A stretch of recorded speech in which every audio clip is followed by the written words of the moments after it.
Good evening, hello and welcome. You're with the news today, your primetime destination news. Newsmakers' talking points, our big talking point tonight. Has the BJP recovered from its 2024 Lok Sabha setback? We asked this question on a day when the winter session of Parliament has just begun. Is the opposition split wide open after the Maharashtra results? Also on the show, India crushed Aussies by a whopping 295 runs. Sunil Gavaskar is among my special guests. We'll also be having a ground report from Sambhal. All that and more tonight on the news today.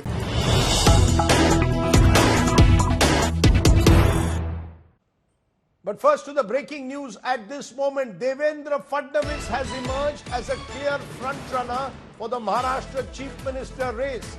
Fadnavis is now in the national capital amidst the Chief Minister suspense in Mumbai. Several BJP netas and RSS have backed Fadnavis for the Chief Minister's post. Also, crucial ally Ajit Pawar is also rooting for Fadnavis. But the Eknath Shinde camp is insistent that their leader, the Shiv Sena Chief Minister, should be allowed to continue at least for now that the elections were fought under his leadership. So you can see at the moment that the Shinde camp also is not giving up its hopes to become Kaun Banega Mukhyamantri. Joining me now is Sahil Joshi, our Mumbai Bureau Chief and Editor there. He joins me. Sahil, is it still a possibility that Eknath Shinde can become Chief Minister, or am I right in saying Devendra Fadnavis has emerged now as the clear front-runner? Well, absolutely. Devendra Fadnavis has emerged as a key front-runner in the Chief Minister's race in Maharashtra. But of course, Eknath Shinde and his party is also pushing very aggressively that they should be given another chance by the Mahayuti and especially the BJP leadership in Maharashtra, because there are multiple hoardings put across Mumbai which claims that how Mahayuti could manage to win the elections under the leadership of Eknath Shinde. But the clamour among the BJP workers here in Mumbai clearly coming forward and making their point that how after getting 133 seats and support of their alliance independent allies, the BJP has reached to 137, just short of 8 seats to get the full majority. In that scenario, it is a rightful claim and natural claim of the BJP to have their Chief Minister, and especially Devendra Fadnavis, whose name was projected. In the last leg of the campaign, multiple ads were put up by the name of Deva Bhau across Maharashtra. So it is Devendra Fadnavis who should become the Chief Minister. Right. The opportunity he lost in 2019 despite getting a full majority for the People Alliance of Shiv Sena BJP. And even in 2022, because the BJP wanted to get rid of the Mahavikas Aghadi government, the BJP had to sacrifice the Chief Minister's position and give it to Eknath Shinde. So now the BJP workers here are openly claiming that this time the Eknath Shinde and the other alliance partners should be taking Devendra Fadnavis. And interestingly, even the NCP has echoed the BJP workers' voices, and they have said that it will be better if the largest party has the Chief Minister's position rather than the parties like Shiv Sena or the NCP-AP who are at the similar stature in Maharashtra. It will be easier to run the government. So the clamour for Devendra Fadnavis is rising, and we'll have to wait and see next couple of days what the BJP High Command finally thinks. Okay, we'll wait and see. It could take a couple of days before finally the decision is taken. Clearly, Mr. Fadnavis, the front runner, Eknath Shinde not fully giving up. Sahil Joshi, thanks very much for joining us. Let's raise that question. Who will be the next Chief Minister of Maharashtra? As I said, the suspense continues. Shiv Sena cadres want Eknath Shinde to be Chief Minister. Maharashtra BJP workers saying that Devendra Fadnavis deserves the Chief Minister's chair this time. It appears that the decision will be taken within the next 48 hours. Take a look at what's going on behind the scenes.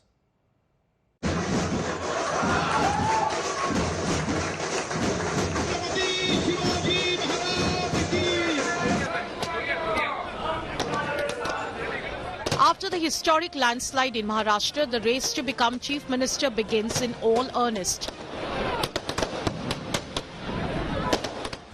Current Chief Minister Eknath Shinde and Deputy Chief Minister Devendra Fadnavis are the top contenders. The Shiv Sena is rooting for Shinde big time. A party MP has demanded the Bihar NDA model in Maharashtra.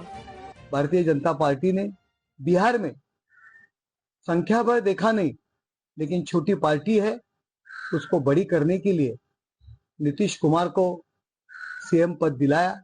वैसे ही एकनाथ शिंदे साहब को CM पद मिलेगा, यह हमें विश्वास है। BJP leaders are maintaining silence on the issue, saying the decision will be taken by the party top brass.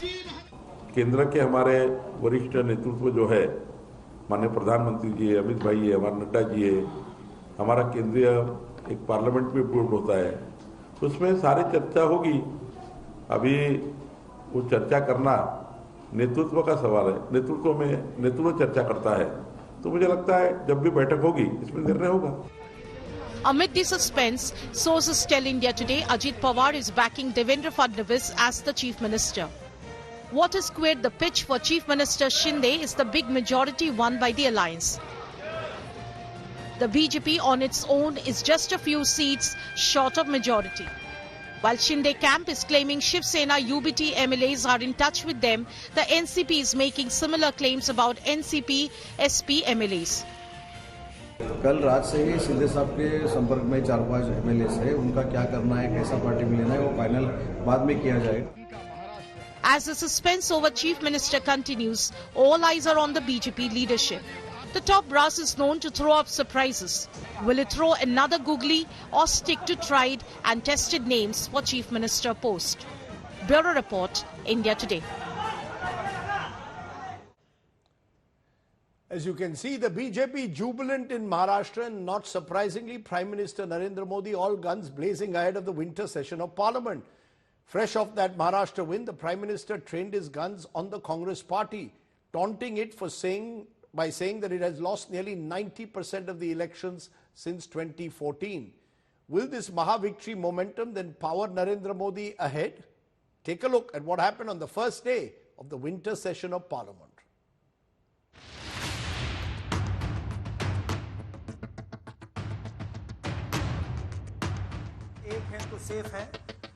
देश की जनता उनके सारे व्यवहारों को काउंट करती है और जब समय आता है तो सजा भी देती है।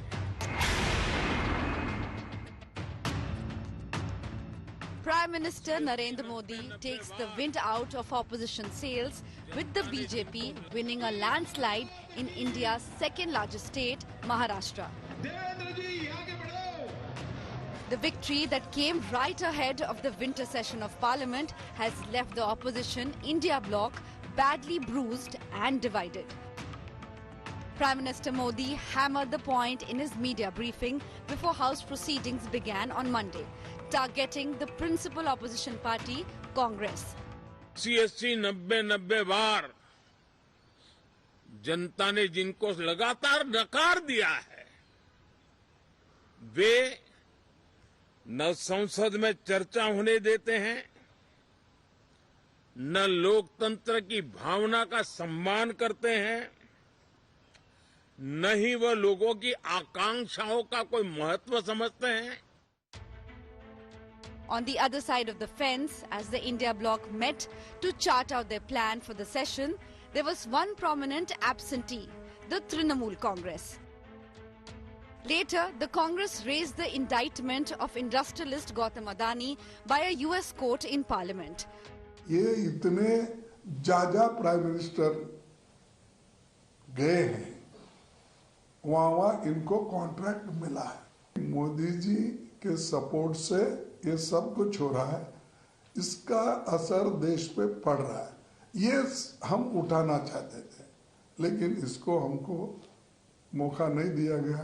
सभा की कार्रवाई बुधवार दिनांक 27 नवंबर 2024 को प्रातः 11 बजे तक के लिए स्थगित की जाती है। While both houses were adjourned following the ruckus over Adani's indictment, Congress workers protested on the streets.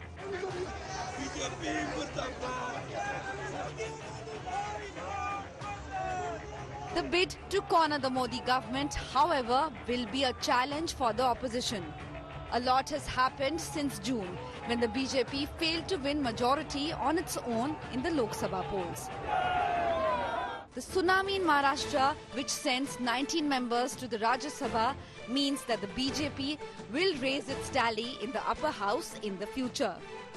And the dividend paid by Hindutva in the western state could encourage the Modi government to bring its contentious projects like Waqf Bill and Uniform Civil Code back from the back burner. Bureau Report, India Today. So has the BJP fully recovered from the 2024 Lok Sabha setback? Is the opposition now divided after the Maharashtra results? Will the BJP push its core agenda now?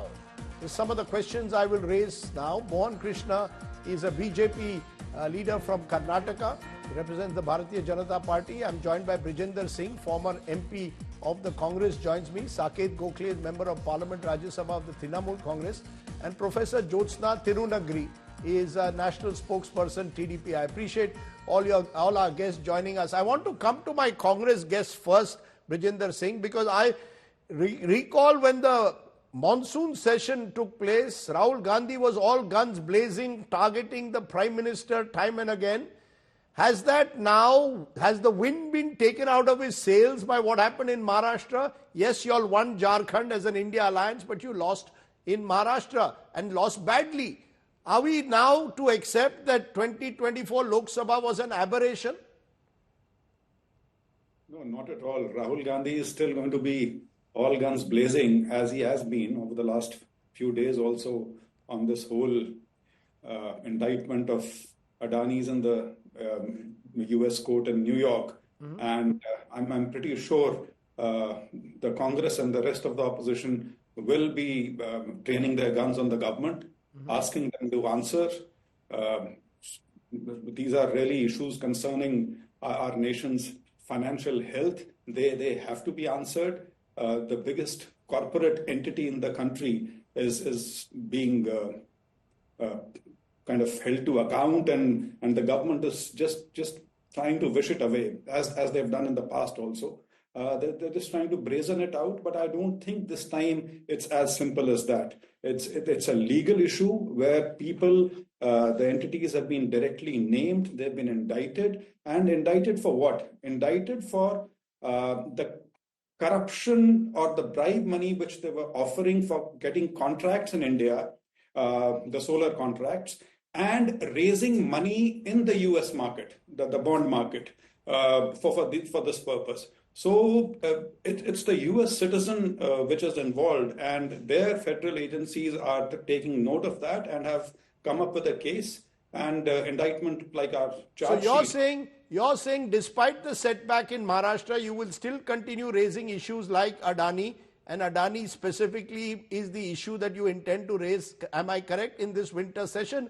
Mohan Krishna, respond to that. The Congress says we may have lost the elections in Maharashtra, but we are not going to leave the BJP on issues like Adani. We will continue to gun for the Prime Minister in this session on his alleged proximity to Gautam Adani. Good evening, Rajdeep. As always in cricket, we say no, winning is a habit. So for Congress, losing is a habit.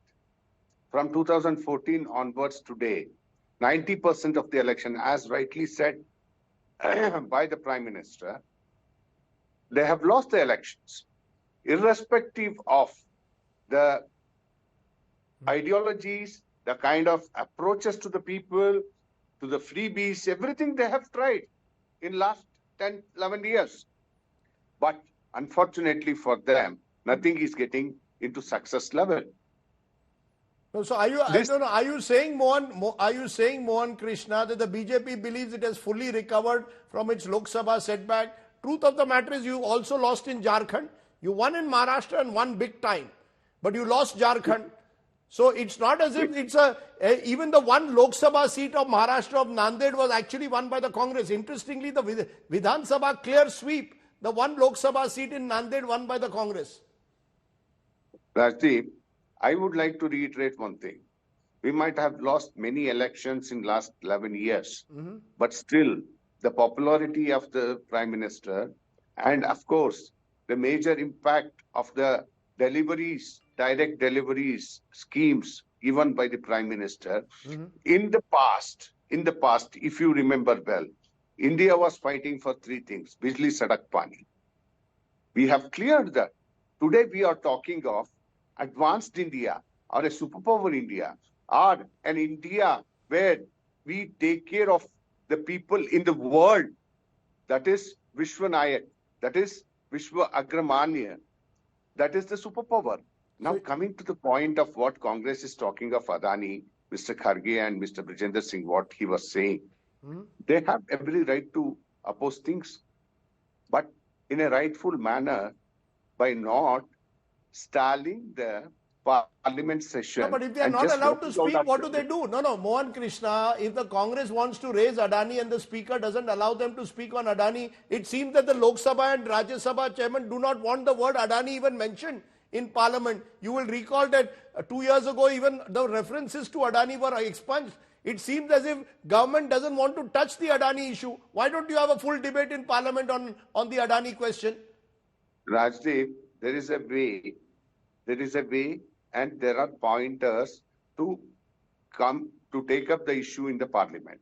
If they ask under the rules, which rules they have to take it, it is simply a discussion, then each chairman is ready to give it to that. They come under 68 rule, they come under another rule where, you know, that these kind of things is the dominance of the Congress has gone. Okay, so you're saying the Congress cannot, you're saying the Congress cannot hold parliament to ransom.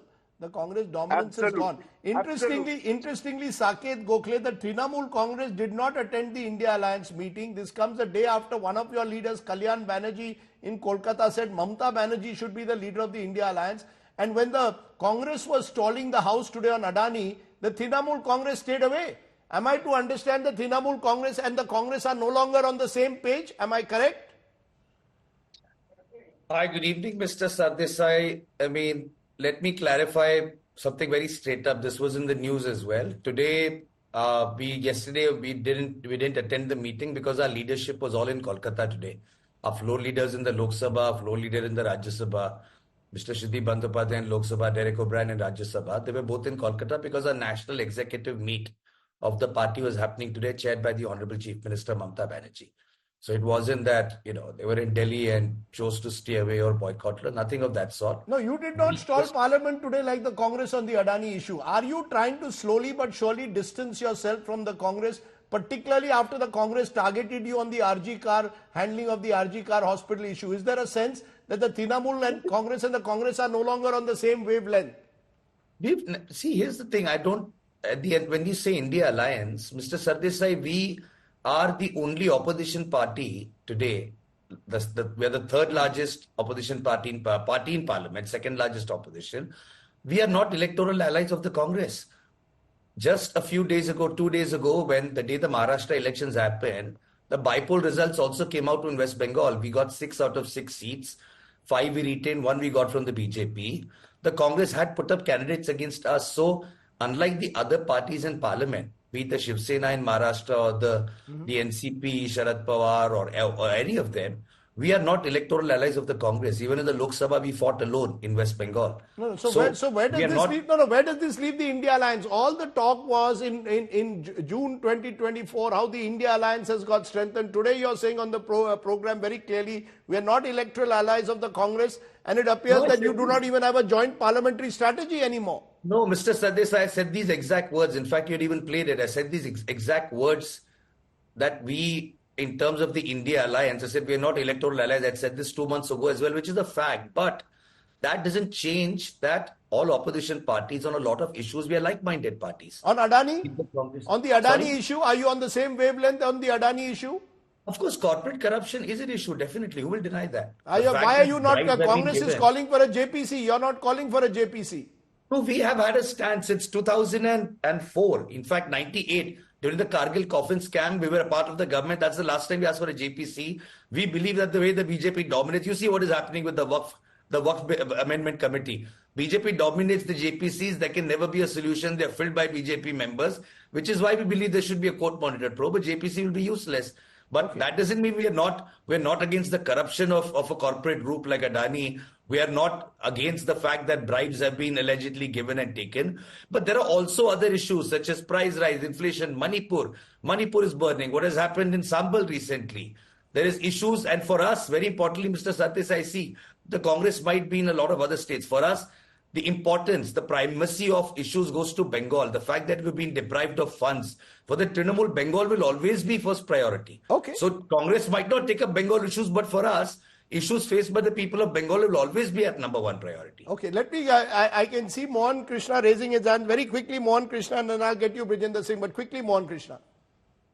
Divided opposition will give the story behind, and they will keep on changing their narratives as and when it is suitable for them. This is the habit. This is the habit which has become from 2014 onwards. And there are two things one thing I would like to tell you. There are two C's in India, in the dictionary. One is confuse and convince. BJP is convincing, opposition is confusing. So confusion is taking them to losses, convincing the people BJP is going to the Okay, so confusion versus conviction is what you're saying. I can see that the voice is back, at least in the BJP now. Brijendra Singh, quickly respond, then I'll go to Professor Jyotsna. The fact is, here is the Trinamool Congress making it very clear, we are not your electoral allies. Whether there is parliamentary strategy or not is also not clear. My limited point to you, from all that euphoria that was there in June, now we are in the winter session of Parliament. Would you concede that some of that euphoria has gone? Some of the bubble has been burst. Your 99 seats, you were acting as if you had won 272. First of all, on the Trinamool issue, what has been said by Mr. Gokhale is absolutely right. We were never electoral partners. Even in 2024 Lok Sabha elections, we were not electoral partners. So it's not as if something new is being said or has happened. And as far as you're saying that the bubble has burst, a national election is not a bubble. The national election was held on solid issues. The BJP made it sound like as if it was a bubble, and they were living in that, a bubble of 400 par or whatever it was. And the reality on the ground turned out to be different. Of course, now they can gloat over their Maharashtra and Haryana victories, but on the other hand, you have Jammu and Kashmir and Jharkhand to counter that. So it's not as if they are having an absolutely free run. Of course, Maharashtra is a very important state. It's a very big state and the financial capital of the country. But having said that, to say that opposition will back down now, I don't think that is going to happen. Okay, so you're saying because the real agenda of the BJP, which has been unfolding over the last few years, will now gather pace. And all these opposition parties which have come together over the last 1 year plus, they can see through it. And if that agenda has to be countered, then there is no way that they can go in different directions. Okay. Let me bring in at this moment my TDP guest, Professor Jyotsna. You want to respond at the moment to what you are hearing from these parties, Professor? That you see, the belief is TDP was a party that the BJP was dependent upon. 6 months ago, Chandrababu Naidu, flavor of the season. Now, after the Maharashtra victory, who knows? Tomorrow they may not even be dependent on you. They will start breaking some other parties and they won't need you anymore. Good evening, sir. Rajdeep, sir, I think we are a part of NDA and we have an NDA government at the center. We have an NDA government in the state of Andhra Pradesh and we are a very, very, very crucial and integral part of NDA. Even all the other allies also accept that. Again, coming back to the discussion, Rajdeep, sir, I think we are all, I think Congress, at least I would say this, that Congress is forgetting and in the sanctity of Parliament. They're actually forgetting why Parliament, what is the use of Parliament, why are they sitting in the Parliament, क्यों बैठे हैं, क्यों बुलाया गया उन लोगों को, क्यों चुना गया उन लोगों को. No, but to raise issues, no? No, the same question I want to ask you. It seemed that Adani, at the moment the word is used in Parliament by any party, the Speaker simply does not allow a discussion. What is the party to do then? Let me complete my point, Rajdeep. Yeah, please. It was very clearly mentioned by my BJP counterpart, I suppose, that there is a procedure for everything. Nobody, and even we, sir, even from TDP also, we also believe, and in fact, I believe even BJP believes, we acknowledge the seriousness of this issue. I humbly say this. We acknowledge the seriousness of the allegations that are raised against Adani Group, and we also believe that the law should take its due course. There is no doubt about that. If I talk about Andhra Pradesh, yes, there are around 1,750 crores of bribery charges on the ex-Chief Minister Jagan Mohan Reddy.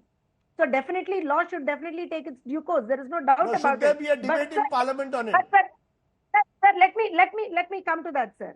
My point is, law, when the allegations have come, law is just taking its course, and now immediately, as soon as the House is sitting, you said, no, we want to talk about this. I also asked the opposition to talk about the merchant shipping bill that we are trying to introduce. I also urged them to talk about the banking laws amendment bill that we are trying to introduce. I also urged them to talk about the Indian Ports Bill 2024 that we are trying to introduce. All these are also important, sir. The merchant shipping bill, in fact, seeks to modernize the maritime laws in line with the international standards. Sir, ek cheez ko leke nahi na, there are a lot of things that the parliament is intended for. It's just not for one particular thing. That's the entire point. Okay. So, and ek cheez mujhe aisa lagta hai, sir, I mean, I've seen the sessions earlier also. This particular Lok Sabha, I don't know, एक तो आरोप लगाओ और भाग जाओ. मतलब admission ले लो आप, एडमिशन तो ले लो स्कूल में, मगर जाके कैंटीन में बैठ जाओ. ये लग रहा है सर मुझे. I'm sorry to quote this. Okay, you're claiming that you're targeting the opposition there, the TDP. I want to get quick words, final words from you first, Saket Gokhale. I mean, what are you said that you all will take up Manipur? What if the speaker doesn't allow you to raise Manipur? In the past also, Manipur has been another issue on which there has been no real debate except for that no confidence motion last year that was there against the government. Will you all also walk out? Will we see another wasted winter session of Parliament? See, Mr. Sardesai, I mean, how things pan out is probably best known to the government. The government has been obstinate all throughout, but the difference is that after 4th of June 2024, they don't have the kind of numbers that they did before that. We might not be, as I said, there's a lot of parties that might not be electoral allies, but that doesn't mean we are not like-minded parties with similar views on a lot of issues. This government has also done things like suspending 145 MPs to pass the new criminal laws as well. So at that time, I heard the TDP spokesperson speaking about discussion on legislation. We weren't even given the right to discuss the new criminal laws. 145 unprecedented MPs were suspended only because they wanted Amit Shah to make a statement. So the bottom line remains that as far as the opposition parties go, we will continue to hold the government accountable. The Prime Minister can come. He's riding on a wave right now of happiness. He's on cloud 9 right now with what has happened in Maharashtra. But the Prime Minister should not forget that his number in the Lok Sabha today is still 250. No number of Maharashtras he does is going to change that. His number still remains the same. 240. He's leading a government that is running on a tricycle with 2 other crutches. He's holding Chandrababu Naidu. He's holding Nitish Kumar. Without them, he doesn't have a majority. Okay. So the Prime Minister should not forget that one assembly election does not change the ground reality in Lok Sabha, which is going to be like this till 2029 if his government survives till then. Okay, remember, Rajya Sabha numbers of the government have increased. Yes, Mohan Krishna, you raised your hand. Respond. The fact is, the reality is you have 240 members in the Lok Sabha. Saket Gokhale says you are still reliant on Chandrababu Naidu and Nitish Kumar. See, we have run the government with Atal Bihari Vajpayee also for 5 years without any trouble. And we have given the best governance to the country. And Mr. Modi, after 10 years of our party in being in a position to make claims, everything, we have not done anything. As opposition is crying foul today, they cried foul today in the Lok Sabha elections. संविधान बदल जाएगा, कुछ संविधान बदल गया क्या? कुछ नहीं बदला. Everything is same. Parliament is same. The members are different. That's all. But the thing is, the approach and attitude of the opposition, especially the Congress and TMC, 145 MPs were suspended, not because of anything. The ruckus what they have made, the parliamentary derogatory things what they have made, demeaning the parliament what they have made them to get suspended. See, so one thing lastly I would like to answer to one thing what Mr. Gokhale was saying. It is not one election we have won, Mr. Gokhale. You are winning, TMC is winning in West Bengal. So as BJP is also winning in Madhya Pradesh, we have come back. We are on pro-incumbency, and we have proved again in Maharashtra on pro-incumbency, which is one of the vital state of the India, and rest of the places also. In Chhattisgarh also, we have come back on thumping majority. What happened in Bengal? Yes, we win some, lose some is there. Win some, lose some is there in elections. But approach everyone. Yes. It is not. No, it is not that. It is not that BJP alone has to win everywhere. Yes, we are learning from the process of election that where we have to correct ourselves and make sure that people get right things for the right places. Okay, and this should be distributed. Professor Tirunagari, yes, madam. You raised your finger. I object to the point. Yes. I object to the point of TMC spokesperson, I believe. He's saying that clutches, tricycle, whatnot. I just want them to remember all the past governments. वो आप कौन से clutches कितने clutches की बात करोगे फिर आप कौन से क्लचेस कितने क्लचेस की बात करोगे sir that is the beauty of coalition government. That's the beauty of India. We have to acknowledge that. That's my point. Time out. Now I'll have to play the role of the Lok Sabha speaker or the chairperson of the Rajya Sabha. That's so good, huh? Okay, yes, Mr. Singh. Now you will also, Mr. Singh, you've raised your hand. 30 seconds. Congress started off this protest today on the first day. You can end it. Let me just say that the business of the House, it runs properly, is the government's responsibility. The opposition's role is to put forth the people's issues, the major issues which have come up, and the government business will get passed in any case. 3 of the most important laws, whether it were the 3 farm laws, the labor codes, and the criminal laws, all 3 were passed without any kind of discussion. So government business will get done in any case. It's the people's voice which the opposition raises, and the government somehow does not want uncomfortable issues to be raised in the parliament. And that's why this whole thing is being kind of put onto the opposition, but the government is the one which is responsible for it. But correct yourself, Mr. Brijender Singh. Correct yourself, your behavior, your attitude towards not demeaning the parliamentary status and parliament. Please. Okay, time out. Tali do haath se bachti hai. And remember, taxpayers pay for parliament to function.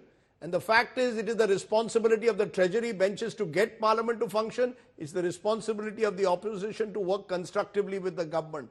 Sadly, it appears neither is happening at the moment. I appreciate my guests joining me on that first day of the winter session of Parliament. Let me turn though to a story that should be top priority for our parliamentarians, because tensions continue to run high in Uttar Pradesh's Sambhal. Remember, this is where riots erupted on Sunday over a survey of the local mosque. The state police are calling it a pre-planned attack and booked Samajwadi Party MP and a local MLA's son for the violence that unfurled. Either way, 4 lives have been lost, all of them of gunshot wounds. Take a look at our other big story tonight.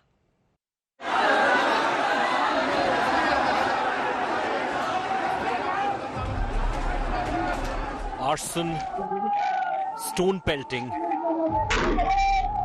and killings.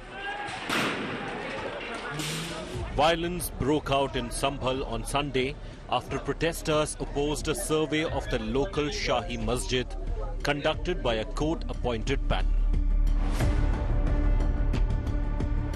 Videos showed protesters throwing stones at police from buildings in front of the Shahi Jama Masjid. The police called the clashes a pre-planned attack. They claimed the attack was allegedly incited by Sambhal MP Zia-ur-Rahman and the son of the local MLA Sohail Iqbal. Zia ur Rahman Barq और सोहेल इकबाल नामक ये 2 नामजद अभियुक्त हैं जिनको उन्होंने अभियुक्त बनाया है। उनके द्वारा बताया गया है कि भीड़ को इन लोगों ने भड़का के बलवे का रूप दिया। उनके द्वारा पूर्व में भी भड़काऊ भाषण दिए गए थे। The Samajwadi Party rejected the charges. हमारे सांसद जिया-उर-रहमान जब संभल में ही नहीं थे और उसके बावजूद भी उन पर एफआईआर दर्ज करना, ऐसा उदाहरण कभी किसी को मिला होगा देखने को, सुनने को? एक पुलिस अफसर ये कह रहा हो कि नेता बनना छोड़ दो नेताओं का सारा लेना छोड़ दो, किसके लिए भाषा थी वो? 4 people died in gunfire on Sunday. Families of victims who died in shooting during the clashes accused the police of opening fire. Sources in the police tell India Today the deaths were caused by country pistols and the police fired only pellets. चारों की मौत 315 volt की हुई। हाँ, gun shot wound से हुई है। गोली किसकी तरफ से चलाई गई? ना मेरे से पूछ के चलाई थी जिन्होंने चलाई है, तो मैं ये नहीं कह सकता कि किसकी गोली से हुई है। Now we see the investigating team, while the forensic is सबसे important. Sir, can we see so far what all have been covered here? क्या-क्या अब तक सीज हुए हैं? ये क्या-क्या मिले हैं? ये टीयर गैस है और इनका भी बाद में जांच के बाद पता। So इन्वेस्टिगेटिव फॉरेंसिक टीम से आप लोग? हाँ जी, ठीक है। So that makes really significant because the forensic evidence are very critical during the trial, during the investigation.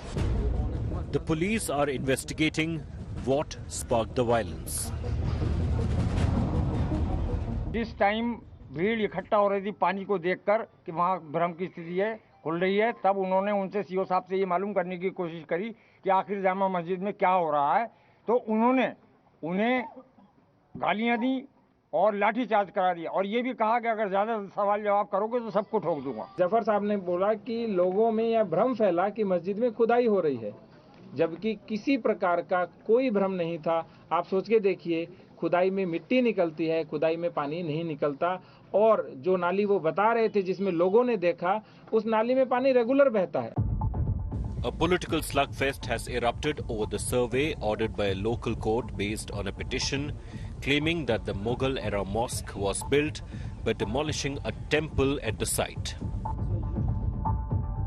While the opposition parties blame the BJP for the violence, the ruling party is accusing the India bloc of stoking trouble. विपक्ष ने तुष्टीकरण नीतियों के तहत वहां पे survey team पे हमला नहीं था, ये भारत के संविधान पर हमला था, भारत के लोकतंत्र पे हमला था, ये भारत को जलाना चाहते थे। Police have filed 7 FIRs in connection with the violence. The district administration has imposed prohibitory orders and restricted the entry of outsiders into Sambhal until November 30th. With Himanshu Mishra and Ashutosh Mishra, Bureau Report, India Today. Well, joining me now is Anjaneya Kumar Singh. He's the Moradabad Divisional Commissioner. Appreciate your joining us, Mr. Singh. The manner in which this entire issue was handled has led to several questions. Crowds assembling, violence breaking out. Are we to understand administration was simply not prepared, especially since the manner in which the survey of the masjid was being done had already caused concerns among the Muslim community? Was the administration caught completely unawares? See, we had taken all the precautions. The information and inputs were also there. Our basic job was to protect the monument and the survey team. The survey team had to conduct the survey on the order of the court, and the advocate commissioner was there, who had requested for the survey. Our job is to protect the monument and the survey team, and 5 company police were already deployed over there. We had our cameras and everything, the policemen at roof also. Apprehensions were there, but at the same time we were in dialogue with the people also, whosoever the responsible people, and we had been assured that all will be peaceful. Even Imam had assured us. Jafar Ali, who was the other side person, Naib Sadar, he had also assured us. So there was no reason to not believe these people. So it's not that we were not prepared, but if you know the history, you understand the history of that area and the structure, the geographical structure. It's very difficult if suddenly a mob gathers and they create this sort of ruckus. It's very difficult to handle them. Sir? But we did our best, and we protected the team also, we protected monument also. Unfortunately, some untoward incidents happened and casualties were there. But we have controlled the situation. Now everything is normal. So as you said, untoward incidents, it's more than that. 4 people died in the gunfire.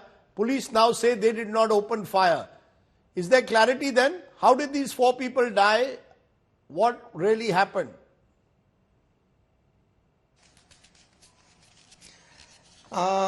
If you see the visuals, there was stone pelting in the place from roofs also, and from many sides people were gathering over there. They were clashing with each other also. Somewhere when they were pelting stone at mosque, a few people are stopping them. So there might be a possibility of 2 groups also. And we don't know who started firing and etc. But the postmortem report says it is 315 bore bullet, and it is generally not used by the police. So it is clear that there might be some miscreants. They took the opportunity of spreading this sort of violence. Unfortunately, 4 people they got killed in this clash, and many, even including our officers, they got injured. It is very unfortunate, but we are investigating. The police is investigating it. We have invited even families of the deceased also. If they want to file FIR, we will do that. We'll take their complaints and file FIR from their side also. We'll investigate the matter. We are very transparent in this matter. There's no doubt about it. Okay, let me leave it there. Anjanaya Kumar Singh, Divisional Commissioner, Moradabad, Uttar Pradesh, for joining us. We will continue to track that story in Sambhal in Uttar Pradesh. Okay, let's go across to the one and only Sunil Gavaskar of the Gavaskar Border Gavaskar Trophy joins us. Beating Australia by 295 runs, that's a real thrashing, Mr. Gavaskar. Did you ever think this Indian team could do it at a wicket like Perth, which is an Australian fortress? India had the bowling attack to trouble Australia. That was definite.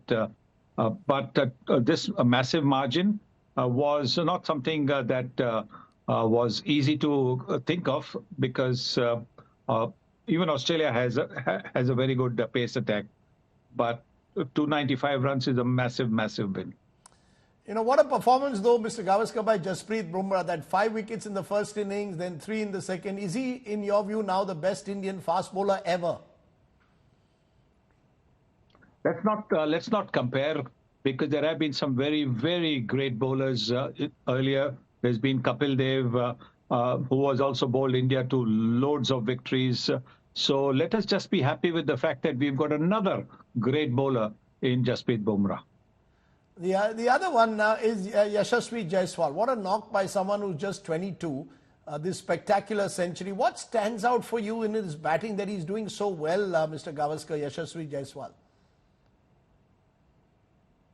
It's his temperament and his ability to learn from his earlier mistakes. He made a mistake in the first innings, being a little too anxious to get off the mark, open the face of the bat, and therefore that edge went to gully. Second innings, he played with a straight bat. He played hardly ever opened the face of the bat till he was well set, and that tells you that here is a man who's willing to learn from his earlier mistakes and make up for it in the next innings. The other centurion, Virat Kohli, back in the runs, getting a ton after a while. And he, you know, this knock should surely have lifted his confidence for the rest of the series. The fact that he scored a century in the first test of a series augurs very, very well for India, which will mean that he himself will be feeling very good. And with another 4 test matches to come on pitches which will probably not be as quick or as bouncy as Perth, means that, you know, we can all expect a few more centuries from him before this tour is over. And there was this opening stand between Jaiswal and KL Rahul. Rahul was almost a makeshift opener in this game. Rohit Sharma set to return.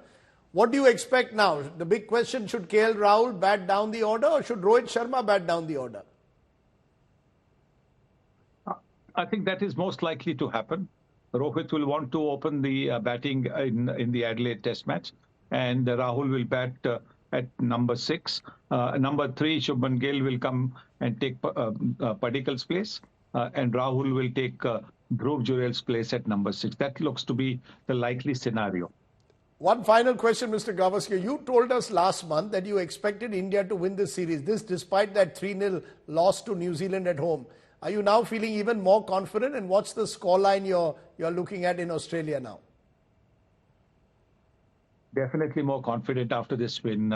After the character shown by this team of not getting down despite being shot out for just 150. So certainly I think this team has shown great determination, great character. So yes, I think my hopes are rising after this massive win. Well, what you're saying basically is the border Gavaskar trophy will stay in the land of Gavaskar, not in the land of border. Sunil Gavaskar, for that short, quick interview, appreciate you joining us there on the show tonight. Thank you so much.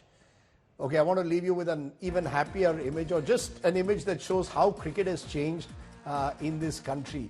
Vaibhav Suryavanshi has become the youngest ever buy in IPL history. At the age of 13, 1-3, Rajasthan Royals have picked him for 1.10 crore rupees after a big battle with Delhi Capitals. Suryavanshi has played 2 youth tests for India under-19 already, made his first-class debut for Bihar earlier in 2024. But just think about it, at 13, he's ready for the IPL and he's a crorepati. That's how Indian cricket has changed from the days when my father played for India and was paid what?